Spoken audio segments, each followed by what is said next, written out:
મારું નામ પરમાર દેવેન્દ્રસિંહ મહેન્દ્રસિંહ છે। હું ગંધારા ગામનો વતની છું। કરજણ તાલુકામાં ગંધારા ગામ આવેલું છે। મેં ભવિષ્ય વેરાયટી મુદ્રાશીલ કંપનીની ભવિષ્ય વેરાયટી બનાવી હતી। 7 વીંગા કપાસ બનાવ્યો હતો મેં। 9 ક્વિન્ટલનો ઉતારો આવ્યો છે વીંગે। તો 7 વીંગા એટલે 9 7 અને 63 ક્વિન્ટલનો ઉતારો આવ્યો છે।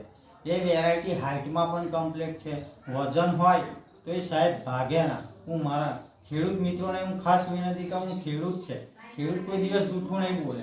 એ વેરાયટી ભાગે પણ નહીં અને માલ પણ સારો બેસે છે। ગુલાબી ઈયળ પણ નથી આવતી। મજૂરોને વીણવામાં પણ સારું રહે છે। ઓછા ખર્ચે મેં વધુ ઉત્પાદન મેળવેલું છે। અને ખેડૂત મિત્રો ભવિષ્ય વેરાયટી લેવામાં ખાસ વિનંતી કે ભવિષ્ય વેરાયટી હું ખુદ લેવાનો છે, એટલે ભવિષ્ય વેરાયટી બહુ સારી વેરાયટી છે। ઓછા ખર્ચે અને વધુ ઉત્પાદન। ધન્યવાદ।